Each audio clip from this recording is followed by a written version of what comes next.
Thank you very much, John. I also thank you for having a panel on this issue. I was at a two-day conference recently in which there was no panel on this issue, which doesn't mean that the organizers aren't concerned about it. It only means that there are issues that are of such a more immediate threat and concern to them that they need to deal with that.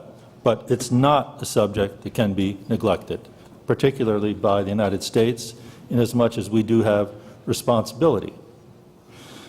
So I'm glad to have this good panel here. We will begin with His Excellency Ambassador Maen Areikat, who is the Chief Representative of the Palestine Liberation Organization to the United States, and a man who has extensive experience on the negotiating teams in the PLO, and followed by Ms. Karen Koning Abu Zayed, who is a member of the Board of Directors of my organization, Middle East Policy Council, but is Commissioner of the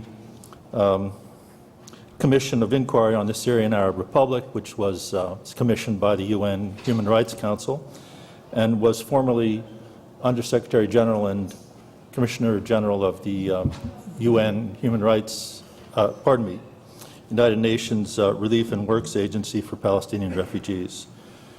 And then Mr. Matthew Reynolds, who's the North American representative of the UN Relief and Works Agency for Palestinian Refugees, and formerly was Assistant Secretary of State for Legislative Affairs. And Bill Corcoran, who is the President and CEO of the Americans for Near East Refugee Aid, ANERA. And so we have people who will be talking about the immediate efforts to promote human development in the West Bank and the Gaza Strip and Lebanon and Jordan. And then we will end with Mr. Yosef Mattair, who is a doctoral candidate at the University of Maryland and currently Executive Director of the Jerusalem Fund for Education and its educational arm, the Palestine Center, and someone who publishes and speaks on major networks 10 times more often than most doctoral candidates anywhere. So that is the panel, and I'm honored to turn it over to His Excellency Maen Areikat. Thank you very much. Good morning. Thank you, Matthias and Doctor. Thank you for inviting me.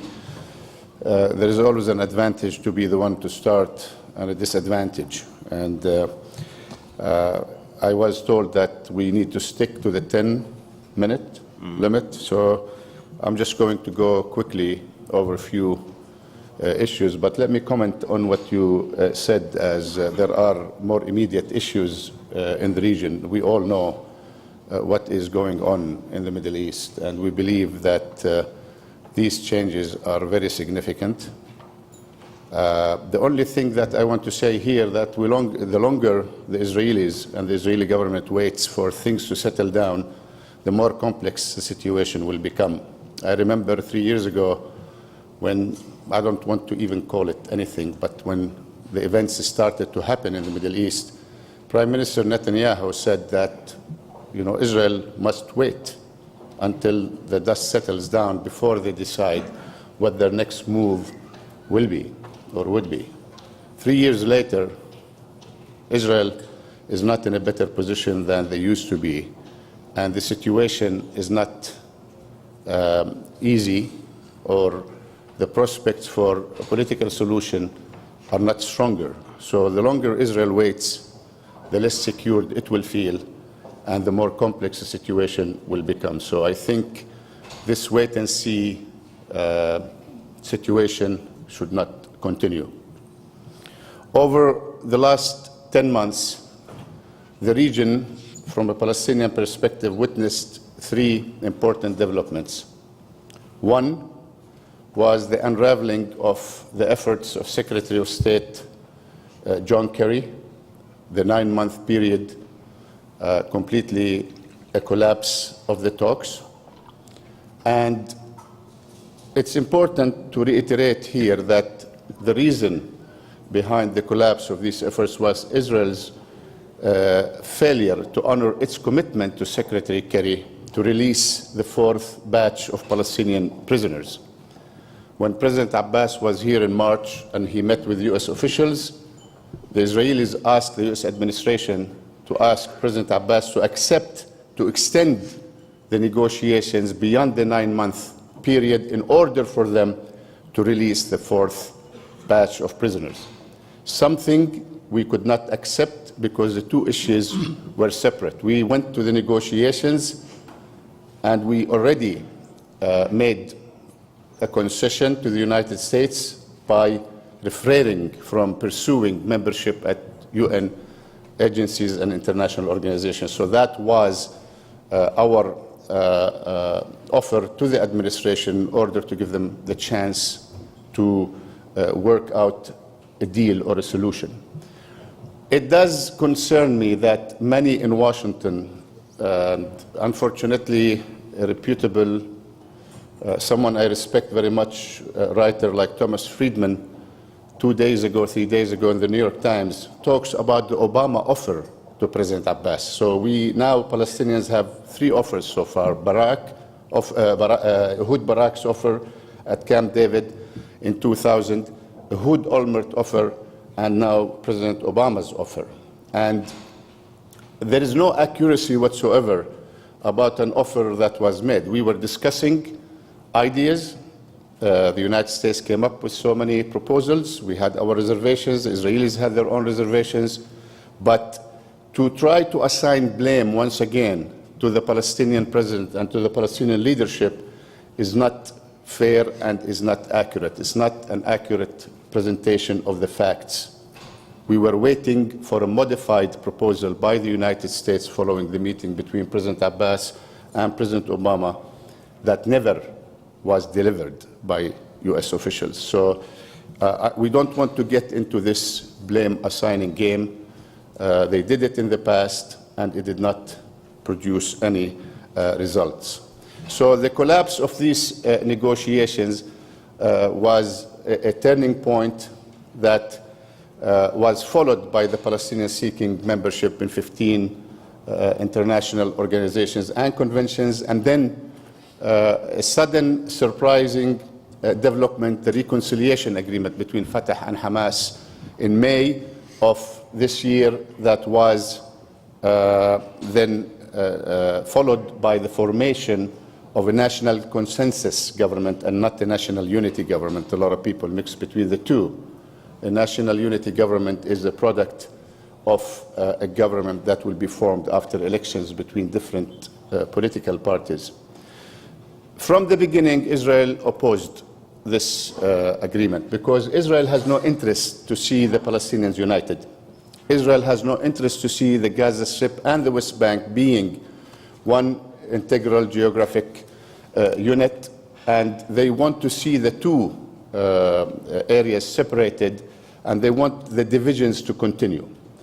The United States, surprisingly, took a rather positive, constructive approach and said, let's wait and see how this government will perform. So, as a result, everybody knew that Israel was going to do whatever they can to scuttle the formation of this government or to undermine it. And they did not wait long until the 3 teenage settlers were kidnapped near Jerusalem to start a campaign in the West Bank that in 3 weeks left more than 19 Palestinians dead, many hundreds arrested, a campaign that continued despite the fact that 3 days later the Israeli intelligence and police knew that these teenagers were killed by their kidnappers. They probably carried out a cover-up scheme not to announce the fact that they have found out that they were killed. And that, of course, led to the war in Gaza, which is the third important development with all the human toll. 2,000 people, civilians, I wouldn't say civilians, 2,000 people killed, the vast majority civilian, including 500 children, 11,000 wounded, 500,000 displaced, 50,000 homeless, targeting UNRWA schools, mosques, a church as well, as well as hospitals, under the pretext of self-defense. And the war on Gaza just proved what I said earlier, that if Israel wants to wait longer, then they have to expect more. If Israel wants to continue with its occupation of the Palestinian people and expect the Palestinians to sit idly by while they confiscate more land, while they violate their human rights, then they are mistaken. And I was last week at an event, and I was asked about the tunnels, about the rockets. And I said clearly, if the occupation continues, you will see more tunnels. If the occupation continues, you will see more rockets. That's this is a natural right for people under occupation to defend themselves. Israel cannot have or cannot be told that it is self-defense on their part to fight a people that they are occupying. A country does not qualify to have self-defense against the very same people that they are occupying. And it struck me during the summer to hear many US officials and spokespeople here saying that Israel has a right to self-defense. Israel is an occupying power.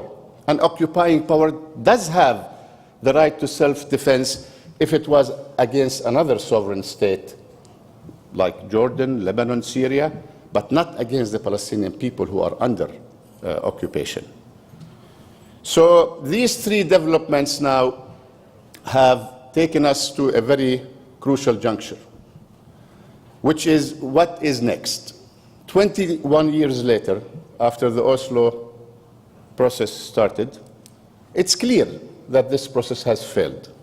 It's clear that this process has been used as a smokescreen by the Israeli government, this current government in particular, to expand settlements and to consolidate their occupation. This is a government that does not have on its agenda any plans to end the conflict with the Palestinian people. All what they are doing is positioning themselves for the next elections. It's all domestic politics in Israel. Members of the Israeli government, including the Prime Minister, are trying to outbid and outstage each other. In the last month alone, Israel announced 2,600 settlement units and another 1,000 just 3 days ago. And they are expanding their settlement enterprise, while all what we hear from the United States is concern. Not helpful, not constructive. The United States can actually do a lot to stop Israel from continuing its settlement expansion, which, according to US officials, was the main reason that Secretary Kerry's efforts failed, because during the 9-month period, Israel did not cease its settlement activities and continued to plant the occupied Palestinian territories with more settlements and more settlers in contravention with the Fourth Geneva Convention of 1949, which prohibits the occupying power from moving its population to the occupied territory. So, we Palestinians, what should we expect if the international community is covering up on Israeli violations of international law and the human rights of the Palestinian people? Why can't the United States do more to stop Israel and its settlement enterprise? Why can't the United States dry up the sources of funding that goes to settlers and settlements in the West Bank, including East Jerusalem? An organization called Atirat Kohanim is registered as 501c in this country, a non-profit organization that channels money to settlers to take over Palestinian properties in Jerusalem and elsewhere. A bogus, phony company called Kendall Finances that we tried to research and find out information about it, and we could not. Not registered with the US Chamber of Commerce, not registered anywhere, that supposedly is used to channel this money. Why can't the United States act to prevent money that is going to support something that the United States is publicly opposed to? And it violates even the position of the United States. Why do they allow funders like Abraham Moskowitz in Miami and Sheldon Adelson to continue to put money to add fuel to the fire there, to provoke the Palestinians in order to bring us back to that cycle of violence. The US can do more. Words and rhetoric is not sufficient. They can issue advisories to their own citizens who hold also Israeli citizenship not to invest in the occupied West Bank. And they can boycott Israeli settlement products. There is a strong support for this if they embark on a move like that within the United States, within the American Jewish community, and among Israelis as well. The settlements are not popular, neither in Israel nor among the American Jewish community here. So why can't the United States take some concrete steps instead of continuing to issue statements that mean nothing to us? So in the absence of a meaningful bilateral process that only contributed to the consolidation of the Israeli occupation, we find ourselves compelled to take this issue to a multilateral level. United Nations, international community, they have to be involved. This bilateral process failed, and we have to admit that it failed. And as Palestinians, we cannot continue to give more time. Let's see, let's explore why Netanyahu and his government are not only making the two-state solution remote and far-fetched, but impossible. And therefore, when we say that we want to go to the United Nations, we are going to the United Nations to change the dynamics. There has to be a new approach to resolving this conflict. And that includes joining international organizations and conventions to defend the rights of our people and to put an end to this Israeli military occupation. And that also includes supporting efforts to isolate the Israeli military occupation and settlement enterprise. We are not in the business of isolating Israel as a state or the Israeli people as long as they are within their own boundaries. But we have every right to isolate the Israeli military occupation and the Israeli settlers enterprise, and we have the right to support others to do so, and we will continue to do so. Time is of the essence. The situation in the region is unpredictable, but we very strongly believe that solving the Palestinian-Israeli conflict will contribute to efforts to help in solving other issues. You have heard recently Israeli leaders flirting with Arab countries and Arab officials about bypassing the Palestinians, trying to forge alliances supposedly to confront the same threat both. But something meaningful and real and serious is not going to happen between Israel and its Arab neighbors and the Muslim countries unless they put an end to this conflict, unless they allow the Palestinian people to live in dignity and freedom and have their own state. Thank you very much.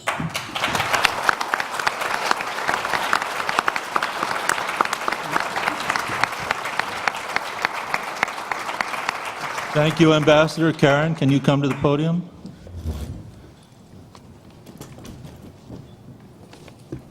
I hate to come to the podium after Maen with his passion and so on, much of which I will also put in a very much drier way. The thoughts I'm going to share with you this morning are very personal ones, based on having been living with the Palestinians in Gaza from 2000 to 2010. What I lived with then and continue to follow very closely until now reinforced by my being a commissioner on the UN Commissioner of Inquiry on Syria doesn't help to imagine with any certitude nor any optimism the Palestinian future or that of the region more generally. I intended to speak about the resilience and steadfastness of Palestine refugees and the promise of Palestinian children, but I'm going to leave that to Matt Reynolds. Therefore, I begin with what seems increasingly unlikely as a future for Palestine and Palestinians, but what remains a hope, which I believe I share with Palestinians themselves, And that hope is for an independent state of Palestine, where Palestinians are fully in charge of their own government and politics, their own economy and social lives, and their own security. What seems to be becoming, unfortunately, clearer with the passage of time is the receding of that hope. The possibility of this once celebrated two-state solution, the more recently promoted one-state solution, are constantly eroded by the deliberate, targeted, continual usurpation of West Bank and East Jerusalem land, the interference with Palestinian governing and business, everyday life, restrictions on the Palestinian Authority and on Palestinians wherever they live, and the repeated attacks on Gaza. These phenomena prevent anything resembling normal life, economic activity, or statehood from developing.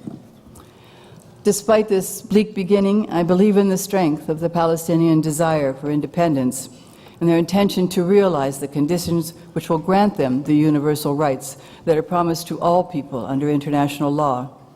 These are promises that should be promoted by all who believe in and value human rights. Our first goal must be, as the ambassador said, to end the occupation, to allow progress toward an independent, united state governed by Palestinians with open borders for both people and goods, and one which is in a safe and secure relationship with its neighbors. Is this too much to aim for? Perhaps under present political circumstances, but if justice is to be served, these must be the goals toward which we must work. For those who are skeptical, I refer you to the recently published book on Palestine by Richard Falk, entitled The Legitimacy of Hope. His thesis is that hope keeps alive the struggle for liberation, playing a key role in achieving global solidarity and eventual decolonization in accordance with international law. I also recommend the work of an Israeli journalist, Noam Shazev, who wrote recently in his 972 magazine, and I quote, "It's time the Palestinian issue became a conversation on rights rather than diplomatic solutions. The failure to address the occupation casts a long shadow on the very concept of rights as a political and philosophical tool for bettering the human condition."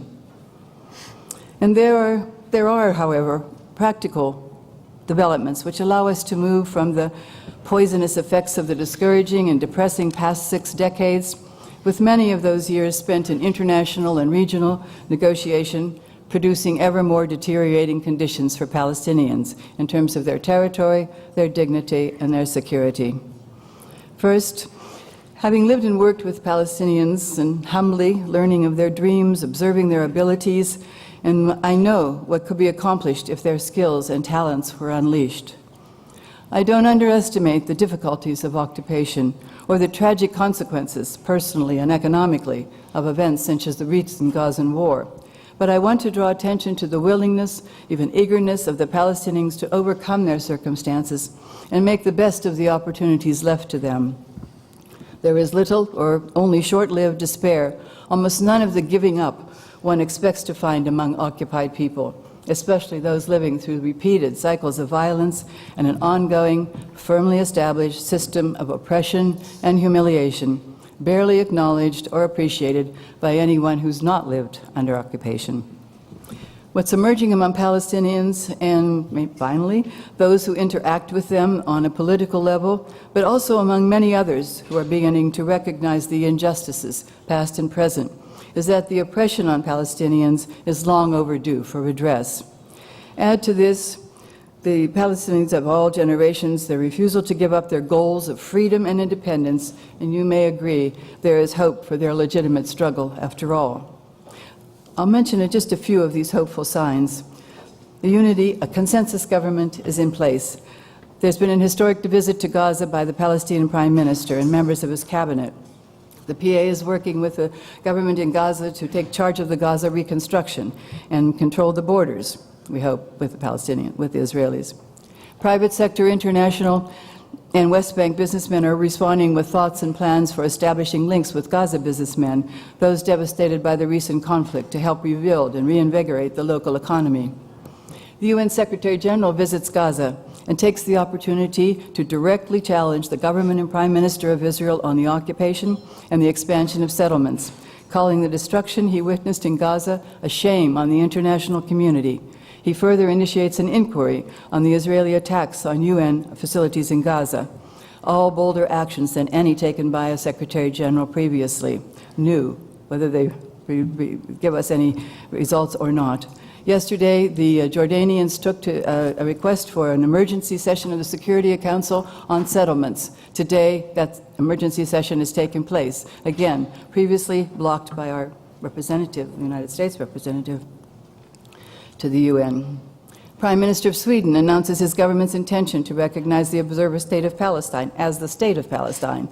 And the UK Parliament votes 274 to 12 in favor of a non-binding resolution to give diplomatic recognition to a Palestine state. The Irish follow suit, and Spain is moving toward a similar declaration. France makes tentatively positive remarks on recognition. All of these are symbolic, yes, but a new, meaningful, and unexpected European move in the direction of liberating the Palestinians and offering them a decent and humane future. At the Cairo conference earlier this month and on the reconstruction of Gaza, pledges of $5.4 billion were made, beyond the goal of $5 billion, half of which is earmarked for Gaza reconstruction. It's really a shame that it takes an inordinately disproportionate attack, a third in 6 years, on 1.8 million Palestinians, crowded into a tiny 7 by 32 mile territory of Gaza, to elicit such a response to decades-long illegality, injustice, and inhumanity. A caution, however. If the draconian conditions, some of which are already appearing in the UN-Israel PA negotiations, are imposed on these funds and the use of them, these pledges cannot be consummated in time to even protect Gazans from the coming winter. The siege of Gaza must be lifted. Previously uninvolved or even unfriendly organizations, media outlets, individuals have begun to speak and write about the injustice on Palestinians and to call for more balance and attitudes to the region. This is particularly important here in the United States, where many decision makers who follow, or those who follow only the mainstream media, are subject to or believe in only the stereotype of the Palestinians as one of the causes of an unsettled and problematic Middle East. Therefore, I suggest that we build upon these transforming movements in favor of liberating Palestine by coupling these changes and opportunities with the strength on view every day among Palestinians, those in the West Bank and East Jerusalem who insist on confronting the daily struggle against impositions by the occupier, those who do not give up and take their skills and talents to where life would be easier, more profitable, more promising in terms of opportunities and potential achievements, and to the Gazans who, despite facing unimaginable destruction time again and time again, respond without fail to carry on doing whatever is necessary and in their power to ensure that brighter future for their children. If there were freedom of movement and economic independence, there's no limit to what the Palestinians will achieve on their own without any humanitarian aid. But there's no guarantee for progress with any of these positive signs unless we embrace them as an international community and support those who are already trying to promote and act upon them. Non-government organizations, journalists, some in some governments, and the United Nations. A final word. These were all hows, and this is another, just repeating the how. Just to emphasize the plea for what has long been called for among those with knowledge and goodwill, the end of occupation, the opening of borders for both people and goods across the entire Palestinian territory, that's singular, and the end of impunity for the internationally illegal acts by the occupying power, the main factor which has sustained the cycle of violence in Palestine and contributes to the unrest and the ever more frightening developments in the Middle East beyond. Thank you.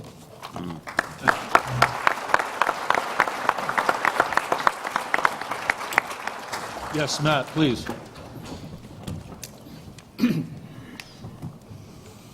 Thank you. One of the challenges, of course, of being on a panel is that there's always some repetition of things that are mentioned, but I think it's important because there are some items and concepts and issues that certainly warrant repetition and warrant thinking about repeatedly.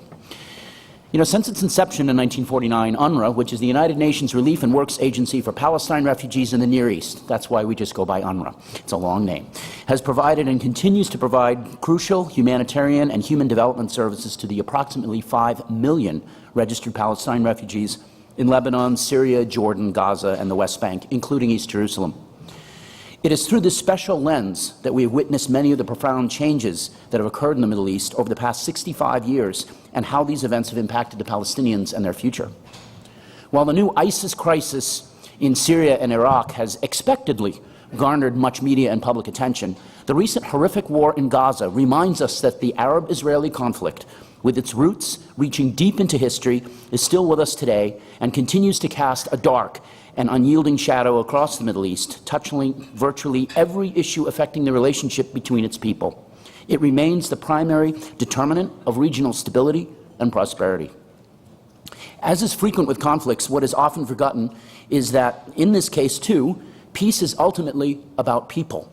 There can be no peace with almost 5 million refugees living in a tentative existence and the Palestine refugee issue unresolved.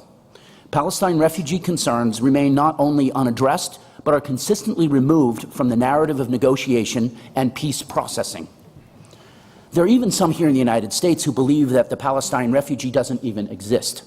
They claim that their status is perpetuated by UNRWA. In their view, if UNRWA were to be eliminated or defunded, there would be no Palestine refugees, and poof, 5 million souls and one of the more complicated final status issues would just simply disappear. On the contrary, until a just and durable solution can be found to their plight, UNRWA will continue to provide a range of services that others can't or won't provide, including education, health, and social support that not only sustain today, but build productive lives into the future. Others on this panel who have a more political mandate, of which UNRWA does not, are better suited than me to comment on the future of the now stagnated peace process and how that bodes for the future of all Palestinians. But it is very clear that simply maintaining the so-called status quo is unsustainable and dangerous. While the goal must ultimately remain achieving a final comprehensive peace agreement, the currently deteriorating situation in the region, particularly facing Palestine refugees, necessitates action, albeit realistically of a more modest scope and impact. With the exception of the Arab-Israeli wars of 1948, 67, and 73, UNRWA and the Palestine refugees have not faced this level of crises in all 5 fields of operation until now. It is simply overwhelming. Nowhere is the need to change the paradigm more obvious than in Gaza, the home to 1.2 million Palestine refugees. Over the past 6 years, there have been 3 wars in Gaza, as Karen pointed out, and Karen lived through one of these, a hard one in 2008 to 9. This most recent was the longest, some 50 days, and certainly the most devastating. 2,254 Palestinians, 538 of them children, and 71 Israelis, mostly soldiers, but including 5 civilians and including a little boy, were killed. I was recently in Gaza only a few weeks ago, and I can tell you the situation on the ground is devastating. Entire neighborhoods in Gaza, like El-Shujaya, were flattened by artillery barrages, not the much-proclaimed surgical strikes. Key infrastructure, including electrical, water, and sewage systems, were targeted and destroyed.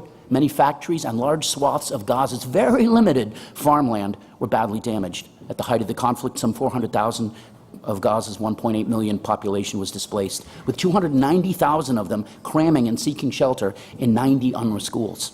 It has been estimated that some 100,000 homes have been destroyed or damaged, affecting 600,000 Palestinians. That's as if the entire Washington, D.C. Was affected. 38,000 of these homeless continue to live in 18 UNRWA schools, and as Karen pointed out, winter is right around the corner. In my professional career, I have unfortunately been eyewitness to a number of wars. The disproportionality of this one is striking and disturbing. In this war, not even the United Nations was immune from violations of our neutrality. Both sides are guilty of breaking international law. Palestinian militants for attempting to hide rockets and munitions in 3 UNRWA schools, and Israel for firing on 7 UNRWA schools, including 3 incidents where UNRWA schools were sheltering thousands of civilians who were evacuated their homes to these safe havens per IDF command, and resulting in 40 fatalities and scores of injuries. And this occurred after multiple notifications of GPS coordinates to the IDF by UNRWA, something even noted publicly by President Obama. It's sad also to report that 11 of my UNRWA colleagues were killed in Gaza. No, this status quo is not sustainable. For a start, Israel needs to ease or lift the illegal blockade strangling Gaza. This can be done without compromising Israel's legitimate and serious security needs.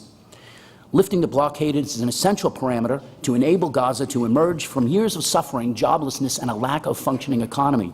Continuing the status quo will only exacerbate these incubators of despair, desperation, and violence, likely leading to yet another war, probably sooner rather than later. There is a positive alternative to be pursued. Allow for freedom of travel, to import and export, and to attain self-sufficiency. The Palestinian National Consensus government can accelerate this process by engaging immediately and effectively in Gaza.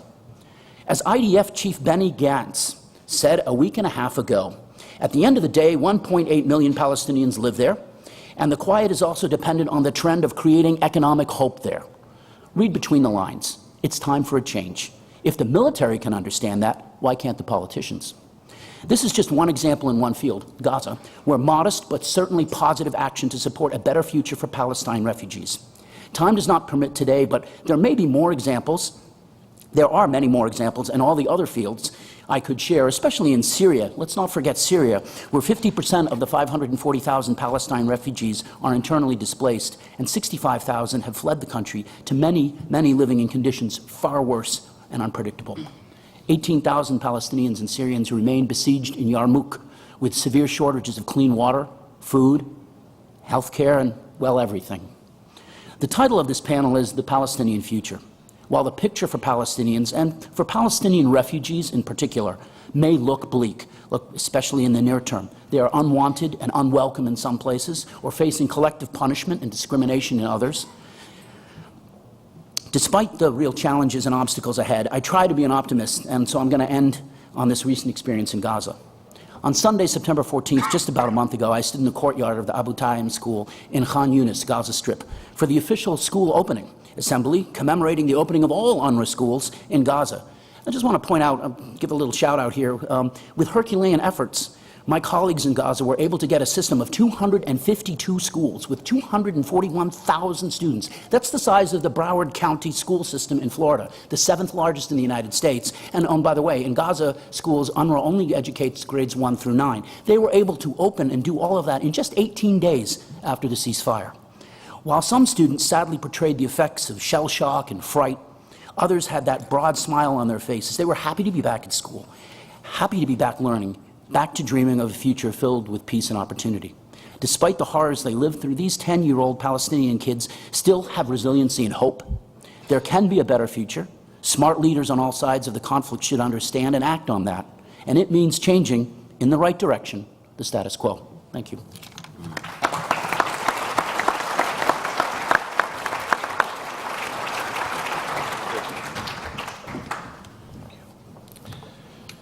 Let me mix this up a bit and work from the micro and extrapolate then to the macro about the future of Palestine. And I'll do this in the context of Gaza again, because I would posit that Gaza is a key indicator of where Palestine is actually going, for this reason. If we look at the protocol and the frameworks that are adopted by Israel and imposed on all of us, that will be concrete and illustrative of either a hardened attitude of perpetual occupation or a new openness to ending the status quo. So even the West Bank and Jerusalem should take notice of how the people of Gaza are treated. The immediate task at hand is obvious. Gaza must be rebuilt and rebuilt quickly, and that requires a business-like approach that is both speedy and efficient. Because some of the early predictions by the Shelter Cluster, for instance, say that at this pace of reconstruction, it will require another 20 years to rebuild Gaza. Without equivocation, that pace of rebuilding would be morally unacceptable and actually evil. The Palestinian Authority have offered a reconstruction plan, and I would commend it to your reading. It's highly credible, if not somewhat conservative in its estimates of dollars. But to implement it, there are two major ingredients that I constantly look at as my benchmark of how we're proceeding. And for an NGO, those two benchmarks are cement and staff. Cement. Cement is an absolute critical element for rebuilding Gaza, and all building materials cannot be overstated. And in talking to the Palestinian Contractors Union, for instance, they gave me some context of how desperate the situation is. The amount of debris in this war versus 2009 is 4 times more. The targets that were involved in 2009 were Hamas facilities and ministries. This time we're talking about homes, factories, and apartment buildings. Therefore, the human impact is that much more visible. And finally, the supply chain, or at least the alternative supply chain, has been eliminated. The commercial tunnels from Egypt are closed, and therefore this makes then Kerem Shalom, the Israeli cargo entry point, the only entry point for anything coming now into Gaza. And despite all the press releases that have touted the entry of cement into Gaza, the reality is it was one shipment of about 30% of the monthly requirement, and it was delivered to the United Nations, and I congratulate them, but it's for the United Nations only, and so the rest of us cannot access that. The practical dilemma then is this. For someone like Anera, we have no framework for the importation of cement, and we see no one in the near future that is being presented to us. So private projects that we have lie dormant. Anera has received money from the government of Kuwait to rebuild preschools throughout Gaza. We have identified them. We're ready to go, except we have insufficient cement. And the same goes for the projects that we partner with USAID on. These are water and sanitation projects across Gaza. We, again, are in negotiations with the Israelis, and yet this still has not been approved. And so many neighborhoods throughout Gaza are only able to access fresh water when we deliver bottled water or tanker trucks. At this point, after a disaster, in traditional emergency management stages, we should have finished the relief stage, and we should have been moving on now to reconstruction and recovery. To make it more real, since July, Anera has delivered $5 million worth of projects to Gaza. And with the assistance of USAID, another $3 million. But tragically, of that $8 million that's been delivered to Gaza, it has been relegated to distributions of clothing, food, water, and medicine. And while they've all been desperately needed, a prolonged period of relief is counterproductive for Gazans. They want to be independent, not dependent. They do not want to be on welfare. And if cement were truly available now, that would not be needed, because cement would unilaterally generate business activity, as contractors employ laborers and thereby stimulate the economy on their own. But now, without cement, we have 60% unemployment. Another pitfall of not having cement is that we risk a rapid deterioration of public health as the winter rains approach. Until now, the humanitarian community has congratulated itself on stemming the possibility of disease, because while the sewage was running in the streets and while clean water was unavailable in many neighborhoods, and when congested shelters housed families who were unable to shower for days on end, we filled that gap in public health. But I submit to you that no matter what the NGO community did at that time, it was temporary. And as exposure to winter temperatures hits hundreds of thousands of people without proper shelter, and as the return of sewage in the streets comes with the inevitable winter floods, we can only see new threats for disease. Quite simply, the public health infrastructure, the systems of water and sanitation, are woefully inadequate to handle the stress of winter conditions. So massive physical improvements must be made now and without delay, and again, they all require cement. In Gaza, let me offer you my second benchmark of how I'm seeing the future of Palestine, and that is the easy access and free passage of NGO staff. 16 of our 85 staff in Palestine are in Gaza. They're all Palestinians. They lived there day in and day out during the days of bombing. They worked every week and they performed beautifully. But now, they're fragile. very fragile. This is their third war in 5 years.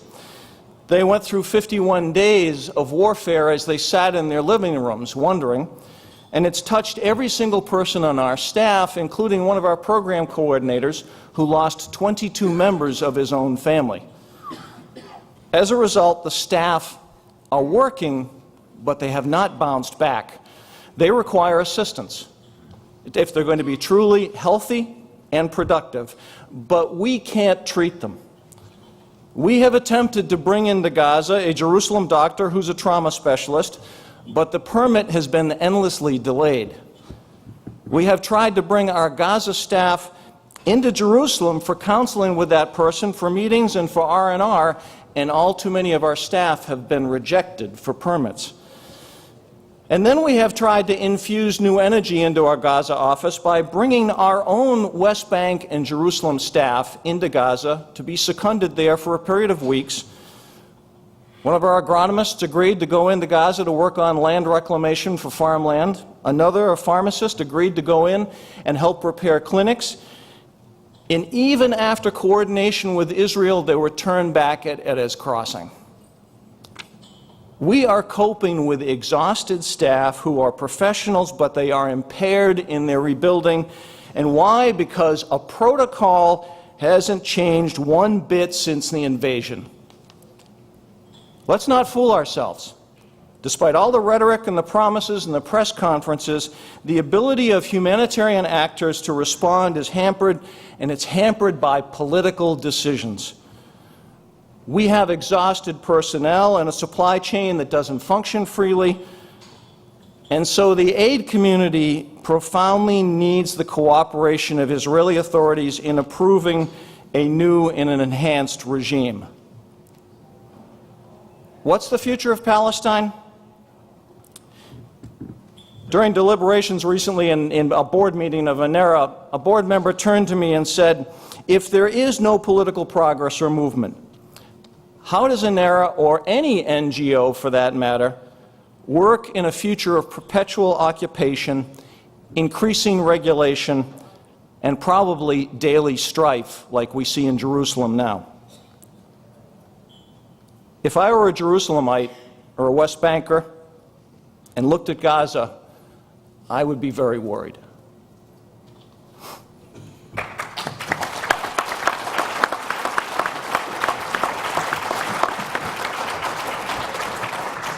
Joseph, please.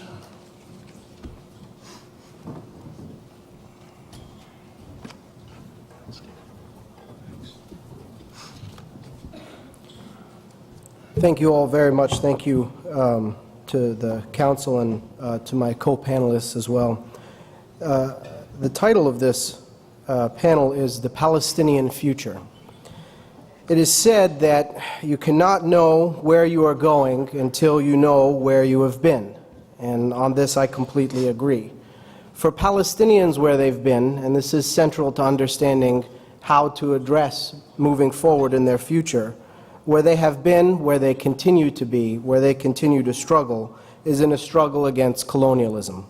One that began against the British prior to 1948, one that was then transferred to the Zionist movement in the State of Israel after that. Palestinians continue to face a struggle against domination by forces that came from the outside of Palestine to control the native population.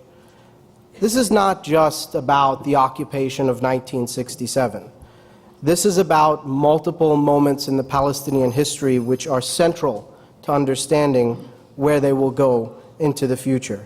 This is about the Nakba and the refugees.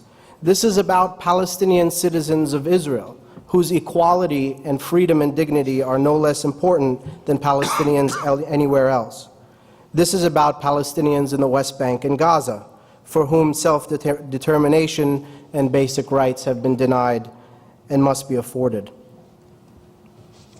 So, what have been the attempts to correct these wrongs? What have been the attempts to create progress, to move the situation forward, and to find peace? We have seen in recent decades a state-led approach, mostly dominated, of course, by the United States, and the policy around this has been crafted in this very city, perhaps even by some folks sitting in this room and in rooms just down the street. We saw the Oslo Accords, which called for the creation of a Palestinian state and the resolution to all outstanding issues by the year 1999. Then we saw the roadmap for peace, which called for a Palestinian state by the year 2005. It is, you may note, the year 2014, and we are many, many more settlements and settlers away from the creation of an independent Palestinian state, the so-called stated and desired outcome of the U.S.-led approach. It's clear that this approach and the state-led approach in general has failed. And to make this point, I would just offer two anecdotes that recently took place to underscore the extent to which the U.S.-led approach has not only failed, but failed in a quite absurd way. Look just this week at the reaction, for example, from the State Department to the killings of two American citizens, one who was Palestinian and one who was Israeli. Just a few days ago, a Palestinian in Jerusalem, in occupied Jerusalem, drove his car through what were a number of bystanders outside a train stop. This resulted in the death of a 3-month-old American citizen. The State Department immediately issued a statement that adopted the Israeli narrative of events. They condemned unequivocally what they called a terrorist attack. There was no question as to why this happened, how it happened, what the circumstances were, even though the family of the young man who has since died stated that this was an accident, was unintentional, that the man was in fact mentally disturbed, that just this morning, the morning before, he had been to a doctor to get a reference to go seek psychiatric help because the years that he spent being tortured by Israeli security services had left him, as his mother said, a different human being. But nobody asked those questions. Nobody asked why. The immediate response from the State Department was the adoption of the Israeli narrative of events. That man ended up dying even though his wounds were not severe enough to lead to his death. And an Israeli medical institute, in fact, in issuing his autopsy, found that the cause of death was medical negligence because he was not brought to the hospital in time. His body was ultimately released to the family, but not until the Israeli state negotiated with them the number of mourners that would be allowed at the funeral. And it was then released to them at a late period of time in the evening so that there could not be the kind of funeral that the family wanted. Contrast this with the killing of a U.S. citizen outside of the Palestinian village of Silwad, a 14-year-old boy who was shot and killed by Israeli forces with live fire. The bullet entered the back of his neck and went out through his head. He was pronounced dead that evening. The State Department said that they are calling for a speedy investigation into the events. Who was to do the investigation? The same forces that shot the child. Look at the reaction and the difference in the reaction to the killing of what is essentially two Americans, and the way in which the State Department simply could not say what needed to be said. They could not condemn what was in fact the murder of an American child, a Palestinian child, resisting the Israeli occupation, something that is fundamentally his right.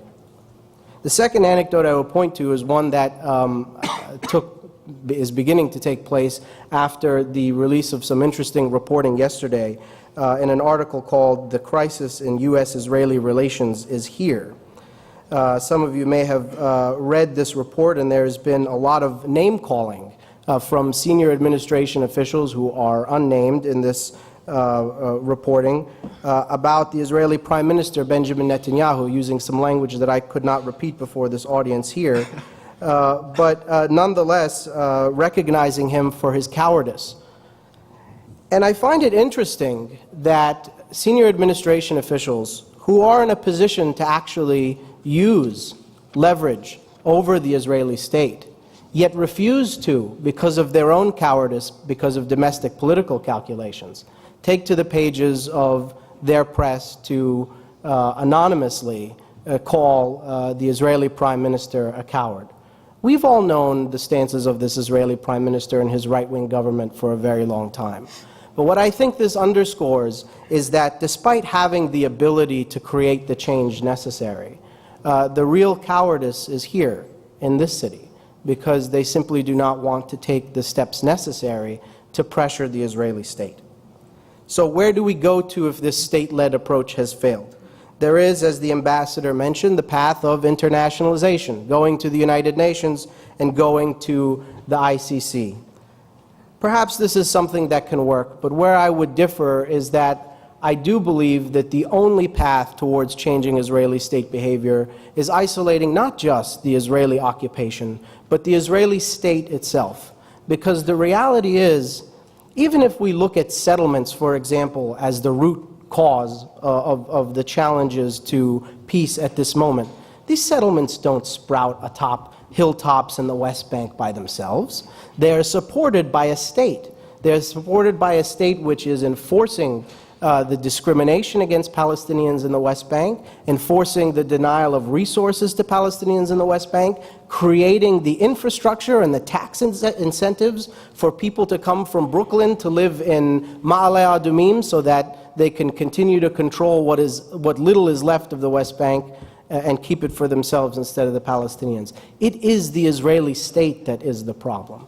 And so while I appreciate, for example, the efforts of Kuwait, who just the other day announced that they would boycott and not do business with 50 different companies that are profiting off of the Israeli occupation, more must be done to isolate the Israeli state in every possible forum. In closing, we must remember that where the Palestinians have been is a history of many rights denied, and only an approach that demands all of these rights, nothing more, nothing less. Only then and through that way can we ensure that the Palestinian future is one of dignity and freedom for Palestinians and all those involved in this conflict. Thank you.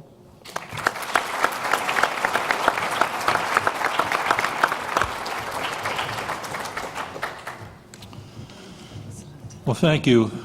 We started and ended with political issues, and in the middle we dealt with on-the-ground human issues. I'd like to start the first question with a human question, and it is a question actually that the NQSAR staff developed. Now, people have touched on. Want me to come here? Yeah, and then they can answer from being seated. You want me to go there? Yeah. Yeah, make you more imposing.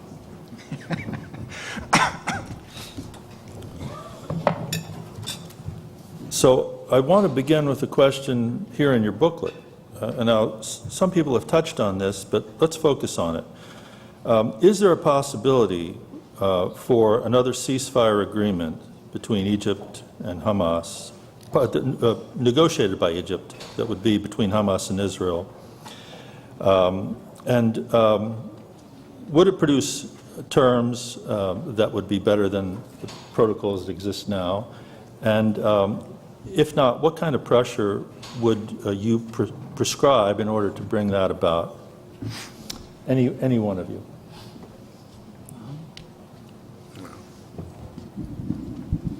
Thank you. I don't think it's an issue of extending ceasefires, and I don't think the problem in Gaza is humanitarian because of what Israel did during the 51 days of war against civilians there. But I think we should not be distracted from the root cause, the underlying causes of this problem. Many speakers mentioned the blockade, the illegal blockade.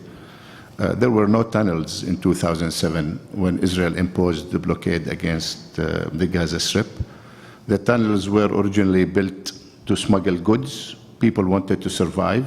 They were besieged, not allowed to import goods, and then they were turned into to be used for military purposes. So I don't agree that we should seek short fixes. This is a political issue. It has to do with 1.8 million Palestinians living in an open-air jail, denied the freedom of movement, and then the larger picture, which is Israeli actions and practices in the West Bank. Israel is taking advantage of what is going in the Gaza Strip, the focus on the Gaza Strip, the reconstruction that Bill mentioned is subject to Israeli restrictions to continue its annexation and planting of additional settlements and settlers in the West Bank to completely render a two-state solution obsolete. So this is not an issue of extension of ceasefires. I think we need to focus on the larger picture.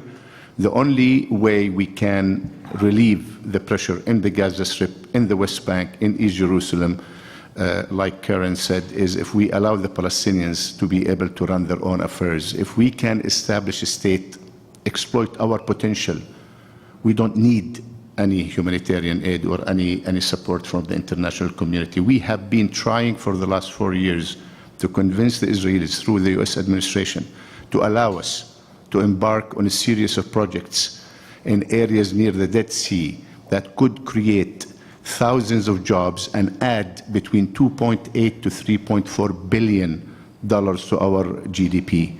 And the Israelis have been rejecting that. This is an economic occupation, it's a political occupation, it's water-related occupation. So we need to end the occupation in order to deal with all these issues.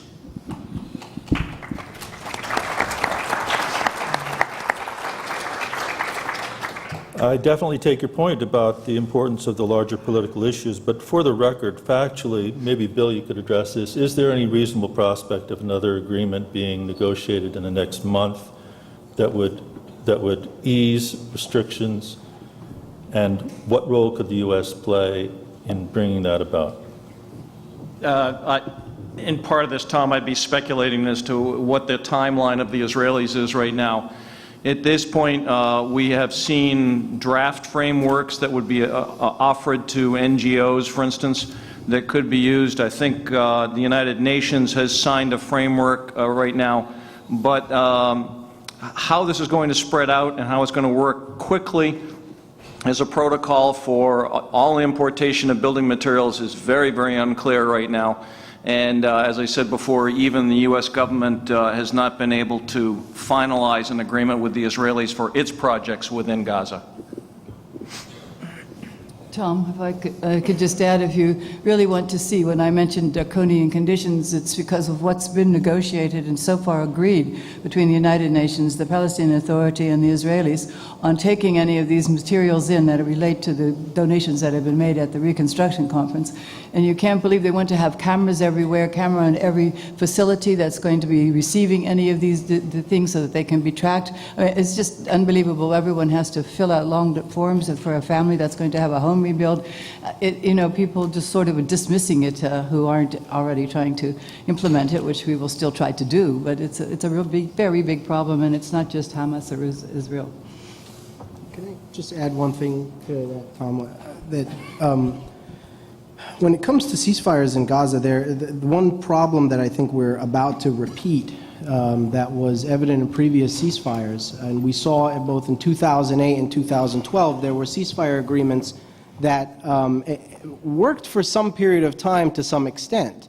But the reason that they fell apart is that there was no independent and credible monitoring mechanism to ensure that the stronger party, in this case the Israelis, did not take advantage of their position of power to continue to violate the agreement. So you'd see things like periodic shootings of Palestinians inside the quote-unquote buffer zone, beyond the buffer zone, the arrest of Palestinian fishermen and the shooting of Palestinian fishermen, all these sorts of provocative acts that had no mechanism of redress. And so without that, without that third party, without that mechanism, what way are Palestinians left to respond to these provocations with other than through the use of arms? There's only a certain extent to which one could be pushed and abused before they're going to start fighting back. So the question now is, and we've seen a number of these incidents since the end of the major hostilities in the summer, is that going to be addressed? And I think if not, then we're really only setting up the situation for another rapid deterioration into the kind of hostilities that we saw this summer. Thank you. There are a number of questions here which are about the U.S. role. They're of a general nature, and then there are questions that are more specific. So the general kind of questions I'm seeing here are, will there ever be a Palestinian future with the U.S.'s inability to change its relationship with Israel? And then here's a factual question that is more specific. One person in the audience indicates that Jeff Goldberg is writing in The Atlantic that the U.S. is... See, this question, will there ever be a Palestinian future with the U.S. inability to change its relationship with Israel, presupposes that we can't do that. And this question, which is more specific, suggests that maybe we can. Goldberg is saying that the U.S. may introduce a resolution at the UN criticizing Israel's settlement policy in lieu of recognizing Palestinian statehood. Is there any, have you seen any indication that this is really in the works? Would you welcome it? Would it be sufficient? You want to take that? Sure. Okay. Well, I think important observations during the war in Gaza showed that, to some extent, Congress and the administration are detached from the realities on the ground.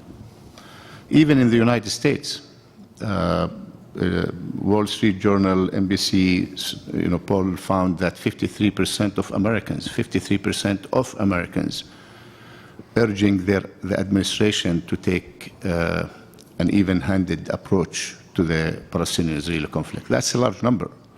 And then the millennials gap that you have been all watching, the age groups from 19 to 30, 30 to 44 and up, the percentage of people who were questioned, who opposed or didn't think that Israel was justified in its war in Gaza. This shows that this overwhelming support for Israeli policies that members of Congress and administration are projecting, the shared values between a country like the United States that respects human rights within its boundaries, value the rights of every individual, respects, it shows religious tolerance and everything. What are the shared values between the United States and a country like Israel that continues to violate international law, violate human rights, commit war crimes, and then what we get, like Yusuf alluded to, is a very, very indirect, soft reaction to these violations. I think we are not asking the United States to change its special relationship with Israel, and we understand very well the domestic impact, and that Israel is not a foreign policy issue in this country, it's a domestic issue. We understand that. But I think we are at the same time witnessing a growing movement in this country that is calling for holding all the parties accountable to the same principles. And that this conflict between the Palestinians and the Israelis is turning into a conflict for justice and equality. And therefore, it is getting larger and larger. And that's what you are seeing on campuses, that's what you are seeing among different segments of the U.S. society. I think this is what will bring about the change and prove to members of Congress that they are not reflecting the true sentiments, the true feelings of those who elected them when they go, out publicly condemning UNRWA, calling for cutting off aid to an organization that has been providing humanitarian support much needed for Palestinian refugees. And they even attack the administration for criticizing the settlement policy. I think these developments within the American society will eventually create enough leverage and pressure to make the United States not abandon Israel, but at least take a more even-handed approach that will hold Israel accountable to its actions. Yeah, Tom, just to call attention to that resolution I mentioned, it was called for by Jordan, not the United States, yesterday, and it's going to be debated today, which I think is quite unusual, and it means that the U.S. representative did not lobby everyone against it. So that much has been accepted, and let's see what the resolution says, and then let's see if the resolution is followed. That's something else. Just to allude, it was done upon the request Upon of the request of the Palestinian ambassador, yeah. Because Jordan is the only Arab country Yes, in the that's 15-member Security Council. And I would add that, I think in general the ambassador is right about the change in the United States in terms of public opinion, particularly among certain demographics. But when we talk about, as this question referenced the article yesterday, a crisis in U.S.-Israel relations, I found it sort of comical, the title, because while there may be some differences of opinion between individuals, the relationship between the United States and Israel is far more complex than the relationship between individuals, right? I've never seen a crisis in relations between two countries where one continues to be among the largest recipients of military aid of that country, right? So there's still very, very strong ties between Israel and the United States, even if there may be personal conflicts between, certain individuals. This summer, when you had massacres happening in the Gaza Strip that were happening with the use of U.S. weapons, and the United States, in fact, opened up their arms caches for the Israelis so that they could effectively reload, right? The United States very quietly sort of began to reevaluate its military assistance to Israel for certain types of weapons and so on, which was really not meant to be anything more than a slight message to the Israelis that, well, we're not very much approving of what you're doing. But, what we saw in Gaza was horrendous. And if that's the most that the United States is prepared to do in the face of the horrific violence that Palestinians faced in the Gaza Strip, yes, there is change happening, sure, but how long can Palestinians afford to wait for that change to really take place? And I think that we really can't. I mean, how much of Palestine is going to be left before that change actually takes place? Sure, we can't rule it out, Tom. But maybe it takes 10 years, 20 years, 30 years, I don't know. In the meantime, there has to be a different option. There has to be a different path forward. If the state-led approach fails, then I think this approach of boycott, the civil society approach, is one that has to happen at least concurrently, because Palestinians simply can't afford to wait for Washington to get in line with the program. And I might add that even if the United States were to write a resolution, that doesn't necessarily mean that the United States would allow it to pass. You have written resolutions in the past that we've vetoed. Here's another question that's of a general nature.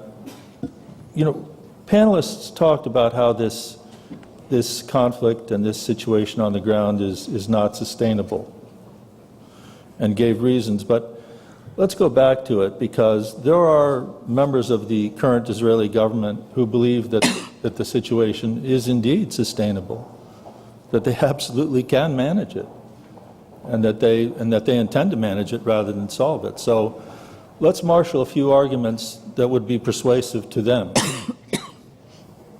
Anyone? Oh, and Maybe it would be. Yeah, Bill. And we could add to that, because here's a question from the audience.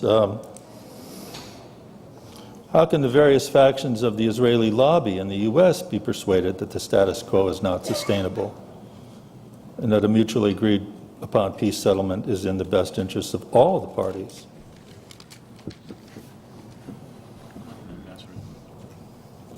Well, I can actually throw in something that's actually quite easy because of sustainability. If you look at Gaza, the United Nations put out a report on 2020 Gaza, and it's not just about, in the year 2020, it's not just about sustainability of an economy. You're going to have an entire aquifer with saltwater intrusion. I can tell you Mother Nature does not follow walls that are built on top of the land. So if you're even an Israeli, you should be a little concerned about the disaster that's happening to the aquifer. That's the same aquifer that goes right up to Ashdod and Ashkelon. There's just a perfect example right there of how unsustainable just it is through Mother Nature. Mm-hmm. I've said before, I think this is actually, well, environmental sustainability, humanitarian sustainability is one thing, but politically, I believe this is one of the big myths about this entire issue, that the situation is unsustainable. We keep saying that, we keep hearing that, but the reality is nothing has sustained in the Middle East as long as this occupation. And the reason that happens is because from day one, not 1967, but from the days of the Nakba, the Israeli plan has been to manage the situation because they know that making peace requires the kind of compromises that they're not ready to make. And that continues to be the plan today.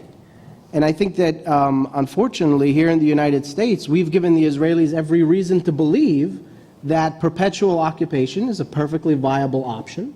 And until that changes, why would they make a different calculation? If the United States is prepared to defend them from all costs of the occupation, they're going to continue pursuing it. So I think that, you know, in theory, it could be unsustainable if a lot of things are going to change. But right now, they're perfectly happy continuing this way because they're not paying any costs for it. I think, too, that you have to look at the other parties in Israel who are even more right-wing than Netanyahu, who, even if he would like to give in, they will not. And the kinds of things that they're recommending and even doing now are much more serious than what the Israeli government itself is doing. I think there is that problem. And I go back to what the ambassador said, though, that it's really, I think, up to the United States government. That's what's sustaining the Israeli government, not just in terms of economics and guns and other sorts of things, but politically allowing them to get away with things and favoring them. But if you allow me, I mean, who's more right-wing, the one who calls for extreme right actions or the one who implements them? It's the Prime Minister who's implementing that. So I have to disagree with you on that. I don't buy it that he finds people on the right. I don't think there is someone who is more right-wing than the current Israeli Prime Minister. Don't test it. Well, but if we were trying to persuade them that it's not politically sustainable and not even good for them, you know, there's the saying, be careful what you pray for, you might get it. If you were talking to the Israelis, would you talk about the demographic changes that are going to take place in the future and the problems they're going to have with a Palestinian majority? Or would it be valid to point out that 20 years after the 1967 war, there was no Hamas, but after 20 years of no peace agreement, Hamas did emerge, and that the longer this goes on, the more extremism there is? And is it possible that you're going to get in the occupied territories something akin to Daesh? I think you can use all these arguments. You can use the demographic, you can use the fact that I mentioned earlier that Israel is less secure today than they would have been in 1999 had they implemented the Oslo Accords, allowed for a Palestinian state to be established. You can use all these arguments, but the most important is for Israel itself to answer. Where does Israel see itself in 20 years, 25 years? And whether they really intend to be there in 25 years or 50 years. And if they decide, if they can answer that question themselves, then they have to look at the region. they will be surrounded by Lebanese, Syrians, Palestinians, Jordanians, Egyptians, Iraqis, and then go to the east to Pakistan, Iran, go to the west to Morocco. These nations and countries are not going to disappear. They're going to be there 50 years, 100 years from now. I mean, I know some will argue that the changes that are taking place could affect the existence of some of these countries, but it's Israel's question. If they want to survive in that region, they need to make peace with their neighbors. They cannot continue to aspire to be part of the Western world, part of Europe, part of the Western culture, and find themselves physically located in a country by Middle Easterners. So they either coexist with the neighboring countries, or they have to answer the question of whether they will be able to sustain their presence for another 20, 30, or 50 years in that region. I think this is the fundamental questions, taken into account all the factors or the issues that you mentioned, but that is a question that Israelis are not addressing, and many in Israel themselves are asking their government. I read something at the beginning of the war. I said, I don't want to tell me where this country will be, or where Egypt will be, or where Saudi Arabia will be. Tell me where Israel would be in 20 years. And he addressed that question to the Prime Minister. And I don't think they are giving serious thought about this issue, or giving enough importance about the issue, given all the changes that are taking place. I'm glad you asked this question, because I think all of these arguments are deeply, deeply problematic. The reason is, the premise behind all of them is, Israel should stop violating Palestinian rights, should afford them their basic rights because it's good for Israel, right? No, Israel should stop violating Palestinian rights because it's wrong. And when we tell the Israelis, look, this is really in your own interest, the answer that the Israelis always come back with is, thanks very much for your concern, okay, but we'll define what's good for our security. And the United States has always yielded to Israel on its own security, and that's been kind of this red line. So I think that approach has really allowed the Israelis to dictate how and when the process moves forward, instead of imposing it on them when they've really crossed lines that they have and consistently have for years now. Okay, then let's go to a question from the audience that your comment leads into this. Instead of persuading them about what's in their own interest, how can the U.S. play an appropriate role in its policies toward Israel, that the word that's used here is that incentivizes Israel to change the status quo and agree to a sustainable peace settlement? And one or two other people have used the word pressure. Nobody actually used the word sanctions, but is that what is necessary? Is it necessary for the United States to, instead of only taking out of its toolbox incentives, to finally take out sanctions? I mean, my view on this is that it comes down to simple math, right? The occupation right now for the Israelis is a profitable enterprise.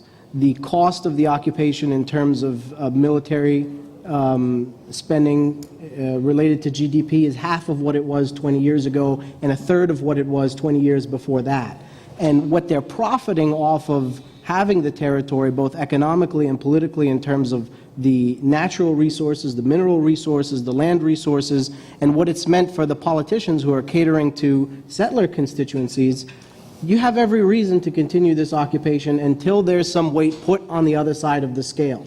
And that right now, there are fewer costs associated with the occupation than ever before. That's what has to change. And if that's going to come from the Americans, or from the international community, or from Palestinians, or from the Arab world, or wherever, anyone who can add to that side of the scale, I think, is pushing us in the right direction. I think Israel right now is taking the United States for granted. I saw these reports about what Jeffrey Goldberg said, but only yesterday, 2 days ago, 3 days ago, the Israeli defense minister, who supposedly was snubbed by the U.S. administration, signed a deal with the Pentagon to provide more F-35 fighter planes, $2.7 billion worth. I mean, I think in addition to Israel, Turkey is the other foreign country, outside of the United States that are going to have these, sophisticated fighter jets. And it's clear that from the beginning that Prime Minister Netanyahu wanted to buy as much time as possible until the term of the President of the United States is over. It was clear, that it was a matter of who will be able to win. And now with the midterm elections, with all the projections that we're going to see a Republican majority in Congress, Netanyahu, I think, falsely believes that this would strengthen his hand. The answer to that is stop giving Israel too much carrots. I mean, we've been giving them carrots,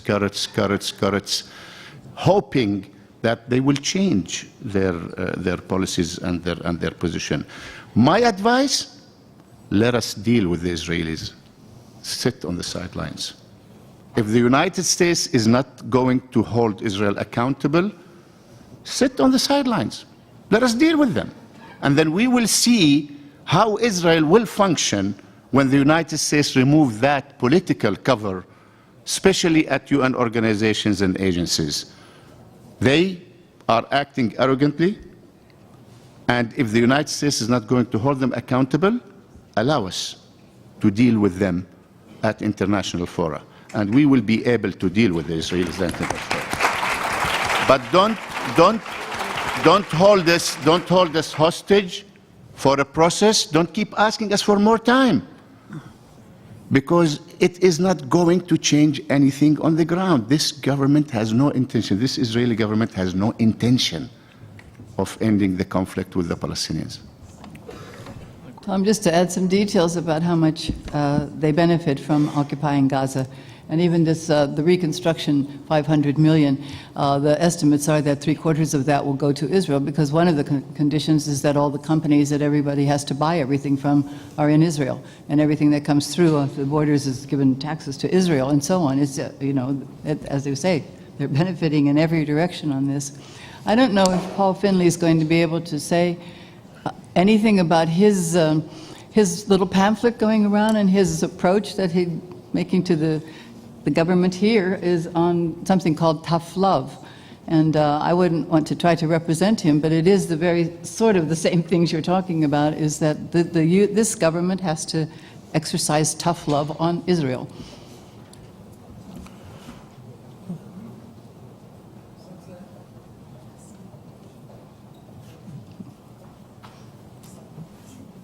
Sure. Congressman Finley. Needs to have a microphone. Could someone on the staff bring him? Israel is guilty of criminal conduct every day of the year. Microphone. Our government is complicit in this illegal conduct.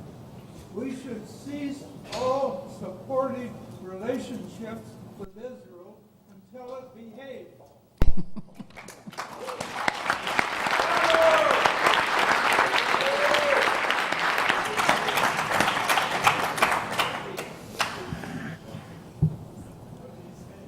And if we don't,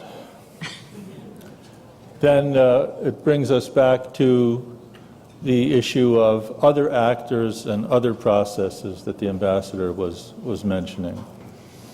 And maybe because there are a series of questions here on that subject, we should take it up in the next 5 minutes, because that's how much time we have.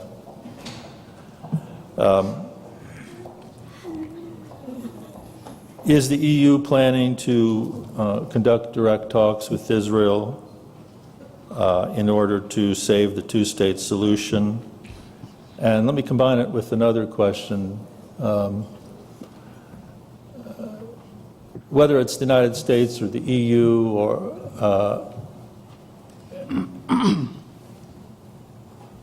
is the rightward drift in Israel and the change in thinking among Palestinians and some of their supporters here that a one-state solution would actually be preferable, because that's the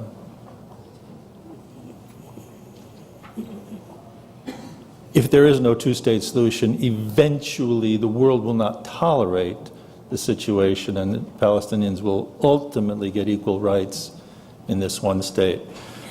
Is it too late for the United States? Is it time for someone else? And even if someone else gets involved, is it too late for two states? I think that's the way to end it.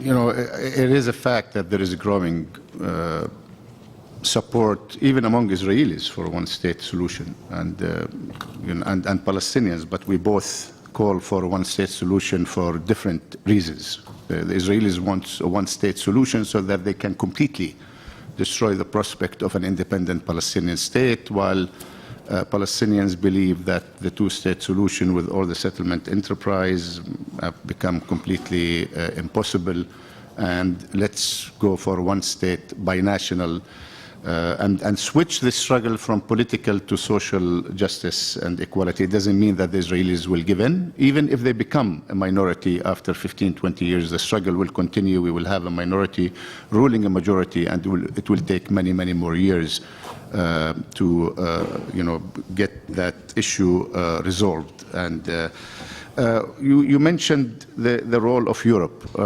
Although I am encouraged by the recognition and the votings and everything, I don't think it's sufficient, especially from a country like Britain, who should rise up to its moral and ethical responsibilities to correct the wrong that it created in 1917 with issuing the Balfour Declaration and leading to this current conflict between Palestine and Israel, abandoning Palestine in 1947, allowing for the two sides to fight each other. They are symbolic, but unfortunately they are not going to change on the ground. Anything on the ground. Israel is not going to change anything on the ground unless there is a concerted international effort that will go beyond political statements, urging the two sides to sit. We cannot have peace more than the two parties. We cannot have peace unless the two leaderships are willing to engage. I think there has to be a concerted international effort, including Europe, United Nations, and the United States, which is going to be a very important player, to make it clear, not only to the Israelis, to all parties, that it is in the interests of the international community to put an end to this conflict. There is an international fatigue about the Middle East conflict, and donors at the Cairo conference made it clear that they don't want to rebuild the Gaza Strip after 2 years, 3 years. Israel will come once again and destroy it. I would have loved to see Israel in that conference. I would have loved the participants to submit the bill to the Israelis to rebuild the Gaza Strip, because they destroyed the Gaza Strip, not the international community. And therefore, unless there is an international, concerted international effort where the United States play an important role but not the leading role, there will not be a resolution to this conflict, unfortunately. Yes. And then John wants to say a few words. Yes. In the pre-Netanyahu days, the threats to the two-state solution that we were talking about were really about viability and contiguity of the would-be Palestinian state in the West Bank, right? You had settlements like Ma'ale Adumim and Ariel, which are cutting deep into the West Bank, and it would basically divide the West Bank. Compounding that today, you have this new challenge that the Israelis present to any possible Palestinian state, and that's really this question of sovereignty altogether. Right? Today, you have the defense minister, for example, saying that at the greatest possible extent, what Palestinians could hope for is some sort of autonomy, right? Not independence, not sovereignty. So this is completely sort of undercuts the notion of statehood. And you have the Israeli prime minister saying things like, well, before we can even talk about a Palestinian state, our security has to be guaranteed, long-term presence.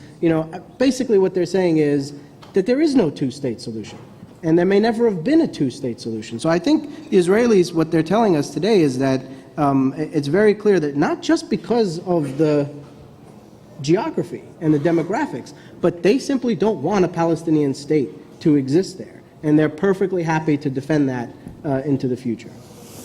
Last comment, Matt? Yeah, I might add that in the equation and all the complexities in talking about a one-state, a two-state, it's very important to remember there are 5 million registered Palestine refugees. 3 million of them are outside of what was mandated Palestine back in 1948. They're in Jordan, Syria, Lebanon, and their plight is quite great. And as I mentioned in this statement, there is a lot of narrative, but in fact, the Palestine refugee is not really at the table and needs to be at the table. They are part of the equation.